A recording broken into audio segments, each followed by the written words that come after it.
Hello, everyone. Thank you, Carla, for that introduction. Apologies because Carla had explained that her internet could be intermittent. So I know she'll be back soon, but in the meanwhile, I'll make a go to start.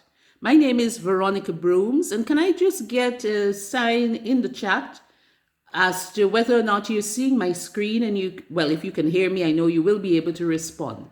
But if you can see my screen, if you can just put a yes in the chat. Right. So I've seen the symbol. Yep, brilliant. So all good to go. So in the first part of this session, I'll be talking about sustainability and business and looking at debunking some of the myths, especially around net zero and sustainability, and to encourage everyone to be able to embrace sustainability, because sustainability is about looking at people, the planet, as well as profits if you're in a business. And if you're thinking that, well, I'm a social enterprise and that isn't relevant to me, I wish to assure you that it is. Because even with a social enterprise, you still need to ensure that it makes sense in terms of adding value to your enterprise.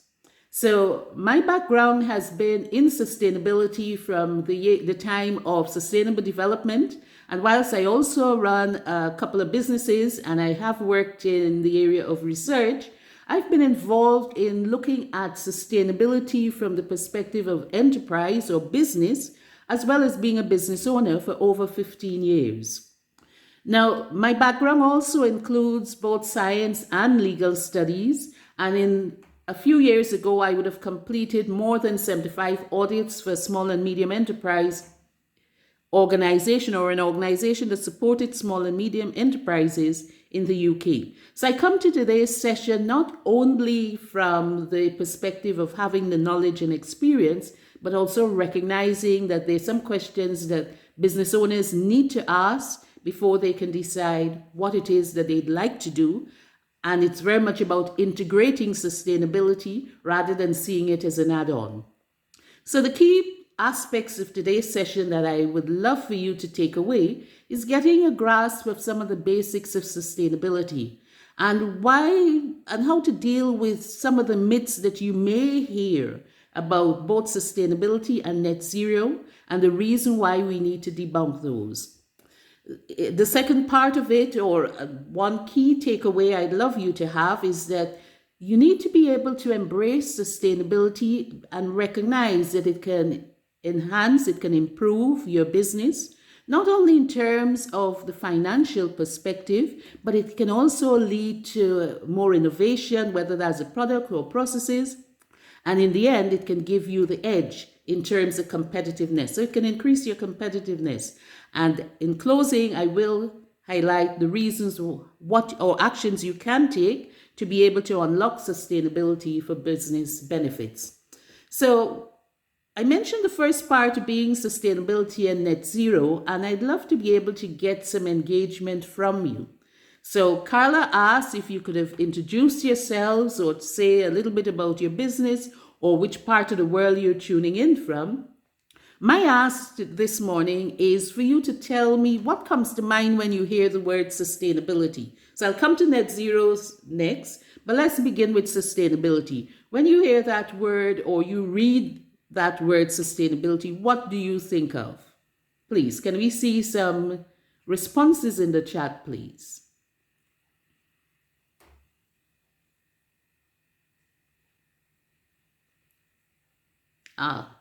Anyone out there? I know we have Amelia and Kevin at least on the call. I'm seeing that already in the chat. And there's Victoria and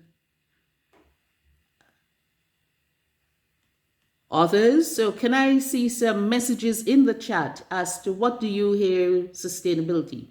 Thanks, Roy. Using resources in a way that deals with ensure that we have resources for the future, that there's plenty for everyone, yes, and there's plenty for everyone, not only for today, but also for future generations. So yes, a resilient business, that's another way of looking at it. So thanks very much for sharing that in terms of sustainability.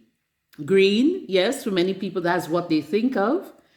And what about net zero? What comes to mind when you hear the word net zero, you read net zero? What do you think of? Carbon neutral, yes, that's another word that people use. Fair global distribution, just saw that, Kevin, and I imagine that refers to sustainability. So carbon neutral, aspirational. That's an interesting one, Mary. Any other takers or other suggestions when you hear net zero? Or does it not mean anything when you hear the word? Because you're thinking, what on earth is that? And if that's so, please feel free to say that. Decarbonization, yes. Support process in terms of sustainability. So thank you for sharing or engaging and sharing your views. The main goal, more efficient and sustainable. Yes, so there's quite a lot that comes to mind. And what this also indicates is that sometimes there's a lot of confusion as to what sustainability means, what net zero means, and whether the two have any relationship, if anything. I love that, Cleopas. This is the balance between the amount of greenhouse gas emitted or produced and the amount removed from the atmosphere. So we have people in the room who know what they're talking about, or certainly would have engaged or heard before about both sustainability and net zero. So for today's presentation, I share with you this definition of sustainability. And sustainability is about actions that take into consideration the economic, social, and environmental factors. So notice we had the and there, not or, so as to ensure that today's actions, what we do now, today's actions do not destroy resources that will be available for future generations. And so it's not only about how we use the resources now, but recognizing that we're guardians of these resources rather than owners. And the sustainability, the term sustainability is actually derived from sustainable development. And sustainable development, that concept first came into being in the late 1980s. So many decades ago from some perspectives, but in fact, just relatively recently in the wider scheme of things. And in the late 1980s, and I've shared here the sustainable development, that definition, which is development that meets the needs of the present generations without compromising the ability of future generations to meet their own needs. So it's this whole concept of being guardians of resources rather than owners. And I mention this in particular in terms of the origin of the concept of sustainable development, because at that time there was an initiative, or there was, in preparation for one of the global conventions, there was an initiative that was led by the then Prime Minister of Norway, Gro Brundtland, which led to the publication of a document that was called Our Common Future. But interestingly enough, at that time, it wasn't about businesses or the wider society. It was very much about the biological diversity. So this means the plants, the animals, the ecosystems that comprise biodiversity. And it was talking about knowing, studying, and using that biodiversity. And that culminated in the Convention on Biological Diversity, which was held in Rio de Janeiro in 1992. So that's the historical context in which the term sustainability emerged from sustainable development. But what does net zero mean? As some of you would have said, net zero has to do with this balance. It has to do with the emission of gases. But what are these gases? These gases are broadly described as greenhouse gases. And this greenhouse effect comes from the fact that when we have different activities, as well as nature on Earth, what happens is that gases are emitted into the atmosphere.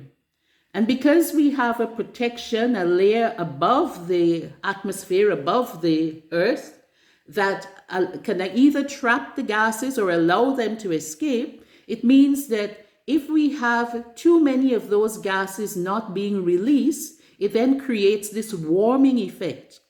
And it's this warming effect that leads to the change in temperature. And then you have those serious consequences, climate change associated consequences, as it relates to melting glaciers, rising sea levels, and fires, and certainly this summer we've experienced several of those symptoms associated with a warming planet.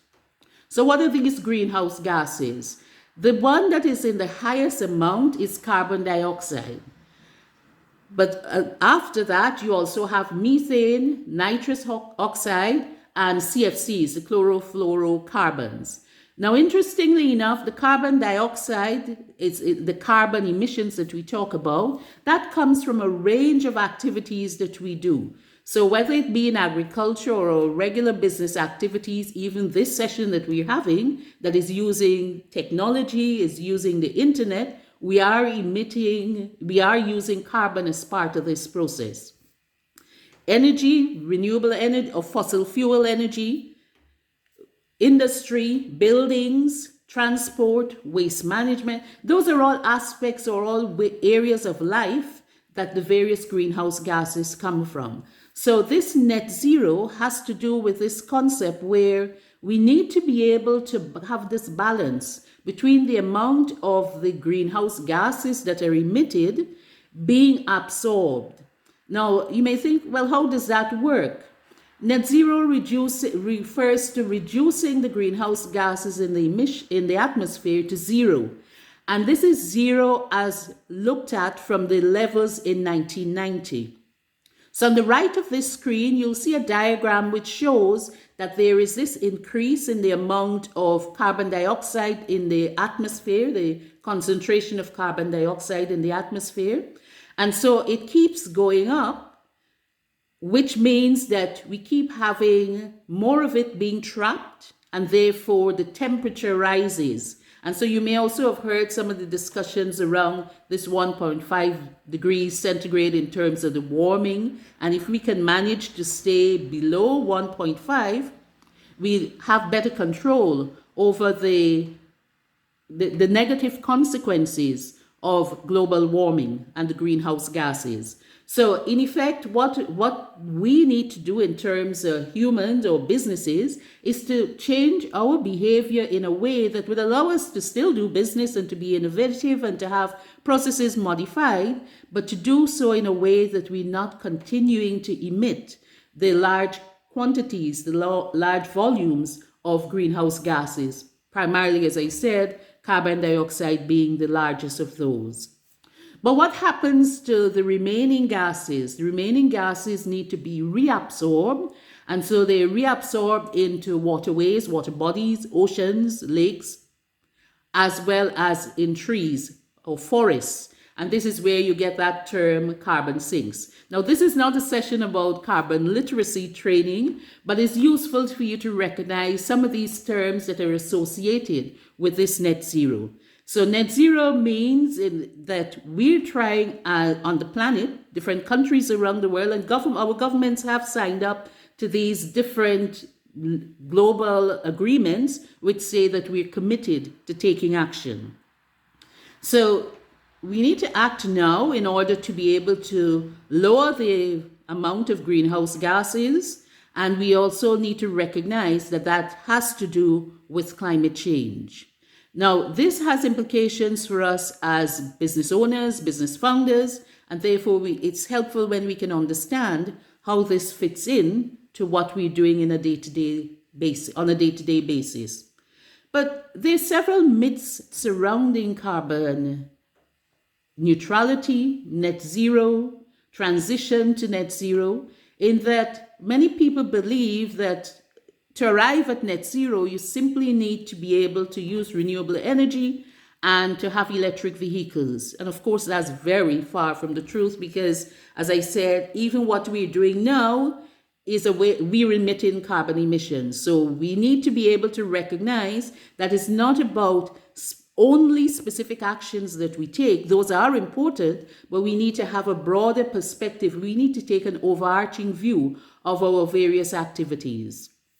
I've often heard people saying, oh, net zero is the same as sustainability. It's not, because as we'll see when we come to talk about sustainability, net zero is merely one facet of sustainability. And maybe I shouldn't say merely. Net zero is part of the sustainability framework and pillar, but it's not a synonym, it's not a substitute for sustainability. And then, of course, there are those who think that because we need to have this balance and forests or trees store carbon, if we plant trees, we'll offset whatever carbon we're emitting. There is some merit to doing that, but you simply cannot just be engaged in carbon storage, planting trees, or even hydrogen in terms of how that technology develops, and think that it's fine to not find other ways in order to reduce your carbon emissions, because carbon offsetting or saying, oh, we're a net zero business is not the same as reducing your carbon emissions. And in essence, sustainability is not the same as net zero. So sustainability, as shown in this diagram here, has different facets. So I've put sustainability in the middle because sustainability is about looking at the environmental, so the planet, which includes looking at the carbon emissions.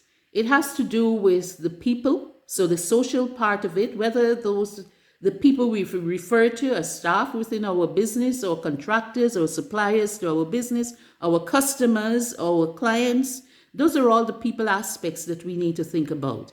And then, as I said earlier, if you're in business or even if you're a social enterprise, you need to be thinking about the economic facet of it. What does it mean in terms of the money? Now, I haven't mentioned charity so far, but I'll mention them now from the perspective that sometimes you'll hear charities saying that if a larger organization looks at its corporate social responsibility, that has to do with giving back to a community. Now, I love that to be the only facet that a larger organization or even a small business should look at when it's thinking about supporting charities. What charities need to be able to recognize is that even those organizations that may support or work in cohesion with charities also need to make the business case. So if a charity can then make the business case to be able to help that smaller or larger organization to be able to help the business to see what's in it for them, you're more likely to get traction rather than it being seen as, yes, you support a particular initiative or cause. Because if there are no business benefits, it means that when you have to make tough decisions about how to spend resources, whether it be people or financial resources, it means you're likely to make a decision which says that if there isn't any benefit to the business, whether it's a marketing benefit, whether it allows us to reach new customers, we don't have a justification for taking this on board. And therefore, we'll need to make a decision not to pursue whatever particular support it is. So it creates a huge vulnerability for that charity that may be thinking, well, yes, larger organizations may link it with their CSR, but the business case has not been made. So here are some of the facts about sustainability and net zero. Net zero is about balancing those greenhouse gas emissions to ensure that not only are we reducing the amount emitted, but we're identifying or we're able to store, we're able to create those sinks or have those sinks that would absorb the ones that we are not able to reduce. And it's about getting back to the 1990 levels in terms of the level of emissions. It's not saying that we're getting to zero carbon emissions. That's not practical. So we need to reduce the emissions at the sources where we emit those the greenhouse gases from, and we need to be able to store more. This is in the carbon sinks. So sustainability includes net zero targets as part of the environmental pillar, but only the environmental pillar. So I hope that from that initial discussion and my initial comments, you'll recognize that sustainability and net zero are not the same by no stretch of imagination, and therefore it means that we need to be able to put into context that net zero is part of the environmental strand of sustainability. And here I use this diagram. I love to, and I've had people say, oh, it creates that graphic image. Because if you're looking only at your energy or your carbon, or I've put here social value, so that's the people part of it, it means that you have a single focus in terms of looking at sustainability. And sustainability is very much about joined up thinking. It includes multiple strands of that larger picture, and it's not a single focus. So when we're talking about sustainability for business benefits, we need to think about the planet. So these are the environmental aspects. We need to think about the people, the social aspects. We need to think about the profit. We need to think about the economic aspect. And I've mentioned here, I've introduced for the first time governance. And some of you may hear or may have heard people talk about ESG, which has become quite popular, which stands for environmental, social, and governance. And the reason that ESG has become more popular in the wider public or wider business community recently is that it has to do with decisions made by those governing organizations, whether they be trustees, non-executive directors, or the directors, as it relates to risk associated with the business from the adverse impacts of both climate change as well as the greenhouse gases.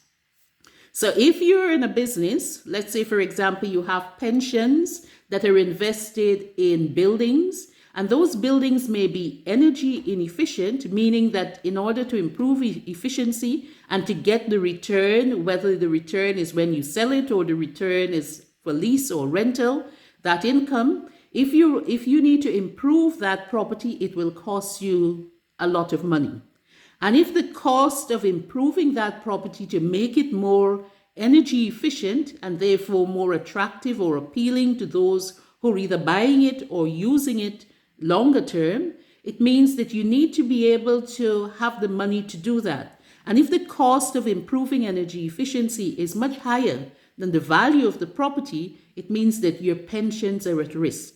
And they often describe that type of situation as having a stranded asset. You have an asset, but it's not useful. It doesn't have the value that was intended. And this is where the governance becomes so important, because if the decision makers are not future-proofing the business or the organization to be able to see that their pensions may be at risk, it means that you have huge implications for the business. So it's recognizing that sustainability for most small businesses are usually sustainability would usually refer to the three key pillars, but in some instances you have the governance aspect that becomes relevant. Now, the second part of it, or what I'd like to share now, is looking at how we can start tying in the different pillars of sustainability. So we spoke about the planet being part of it, but linking that to the economic. So for example, I put here that if you're looking at your carbon emissions, for example, it means that if there's less carbon emitted and you're able to store or the sinks are available, it means you're on the way to creating that balance and getting to net zero as of 1990 levels in terms of the carbon emitted from the various activities and the amount that is stored, the amount that stays trapped within the atmosphere. But waste is an area, waste management I've put here, is also a way in which you can reduce the amount of carbon emitted. And I've put here the 4 R's. So we often familiar with the 3 R's, which is we reduce the amount of materials that we're using. We look at reusing where practical. And then the third one is recycle. But the fourth one here, the 4 R's, is actually repair. Because in some instances, if reuse is not possible, or reducing in the first instance is not practical, it means that you can actually have the item repaired and you may continue to use it, but someone else may use it if it's not suitable for you. And so there are actually businesses that have been created around repairing items and then selling them on. So a new lease, a new life given to those items. Recycling is often the last part of it, and recycling can lead to also a new product being created. But it's recognizing that even the actions that you take around your waste management can lead to a scenario or a situation where you're reducing your carbon emissions. And this waste management is linked with what is described as the circular economy, because in essence, what you're trying to do is to ensure that materials that are used do not get back to the waste stream and get to a landfill site, or the materials are not dumped. Because if you're able to keep that material or those materials or those resources in circulation, you stand a better chance of having to use less carbon, less energy in the process of recreating or creating a new product from what was previously considered waste. So transport is also another area that we can look at in businesses. So the type of transport, whether you use public transport, whether you use your own vehicle, whether you have an electric vehicle, what is the source of fuel for that? Because whilst in the UK, there was a policy decision recently which said that rather than 2030 being that deadline where we can no longer buy a new vehicle that is powered by diesel or gasoline, and that has shifted to 2035, is recognizing that whether it's 2030 or 2035, it has implications in terms of decisions that businesses would need to make about when they invest in new vehicles, if they already have a fleet, or whether they decide that going forward, they'll buy used vehicles rather than new ones. And then travel. Travel is an interesting one because whilst in some places people talk about active travel and you may have a cycle to work scheme, which has benefits for the employees, hybrid working post-pandemic and post-pandemic in particular, has been one where people are able to businesses can then say that we've reduced our carbon emissions because we have people who reducing their travel, our workforce, reducing travel because we facilitate some aspects of working at home or working remotely, as well as being able to be in an office. And that has implications for what's described as the Scope 3 emissions. This is the emissions that would come from the supply chain of a business. And if you're supplying a larger organization, you may very well have been asked already about reporting on your carbon emissions.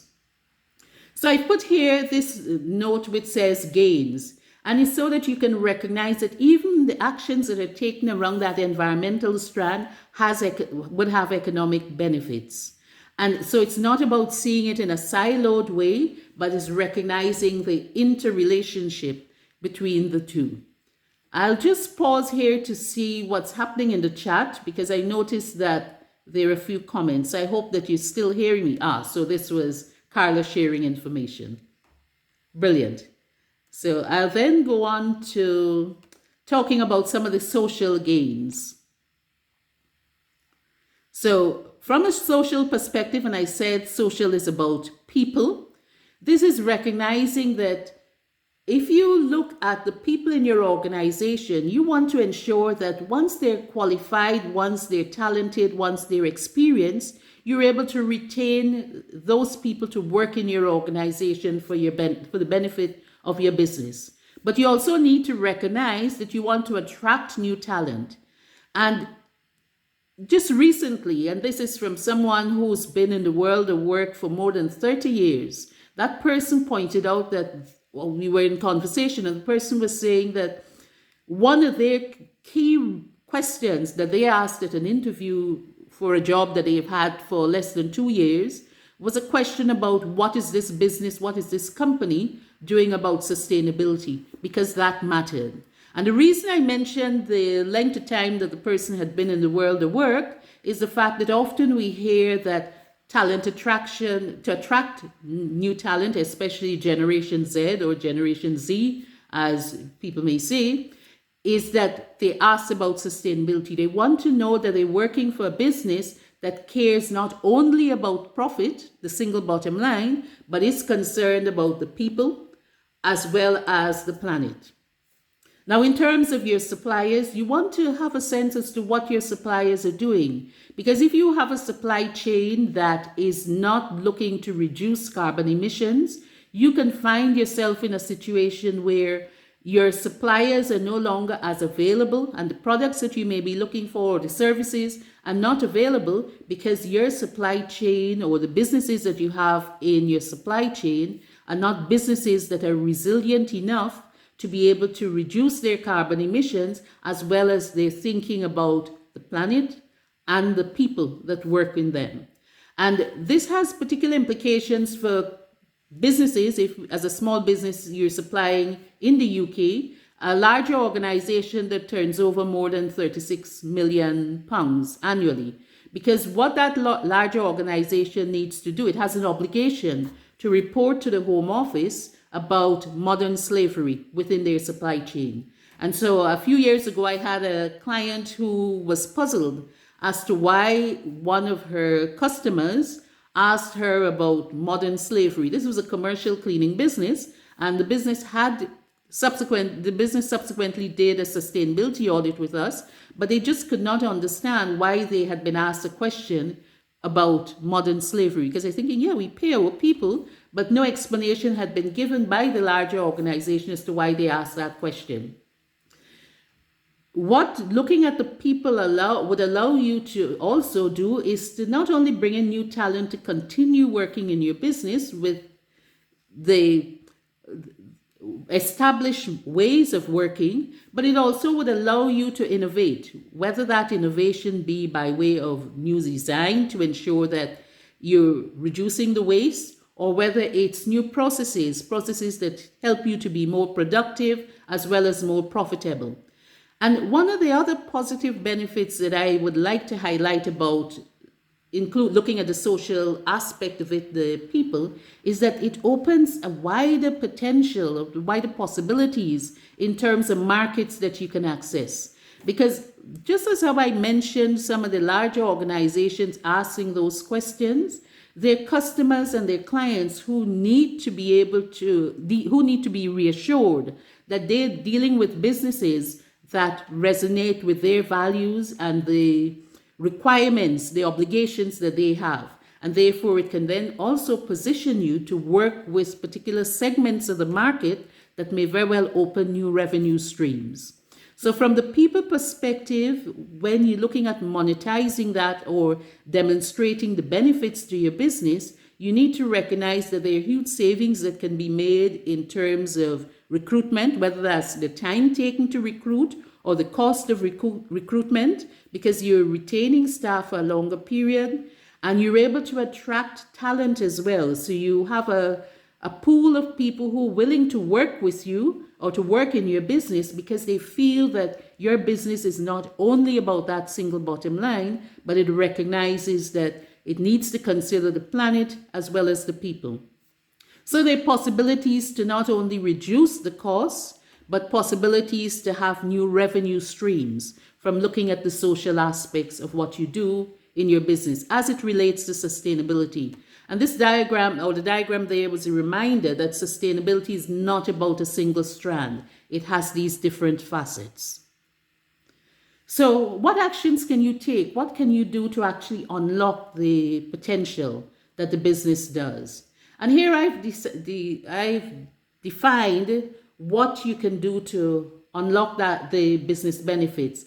And I describe these actions as simple actions that you can take as a business owner to integrate sustainability in your day-to-day activities. And this is a way in which you can improve responsiveness, regain agility so you can be more nimble in terms of how you respond, foster innovation, and increase competitiveness. And in my own business, and this is the Sustainability Support Services for Small and Medium Enterprises, which comes under that company, Peak Homes Yorkshire. In my own business, one of the innovations that we've had over the past 18 months has actually been our Sustainability Audit Portal, where it now takes away from an individual having to write a report based on manual questions that are asked that people complete, and then the report is prepared manually throughout. What we have now is a way in which we have a portal that asks some guided questions, but we can generate a draft report immediately. What this means is that it reduces the time that it takes us to prepare a report, and I work with associates to deliver the service, but it also means that we have a greater control over the quality of the report because the framework has been set, and it's only coming in now to customize that report for the particular business. Now, one of the aspects that I talk about when I do training, and I do training both online, this is paid for training both online as well as face-to-face, I talk about the fact that when you're looking at integrating sustainability in your business, you need to be aware of what are the drivers. Is it that your customers are asking questions and therefore you have to respond to those? Is it that the directors within the business or the business founders are saying we need to take action? Is it that employees are saying, well, they've been talking about sustainability, but we haven't done anything? And I often say that it's important that when we do a sustainability audit, we recognize what businesses are already doing. And I use the classic example of email messages.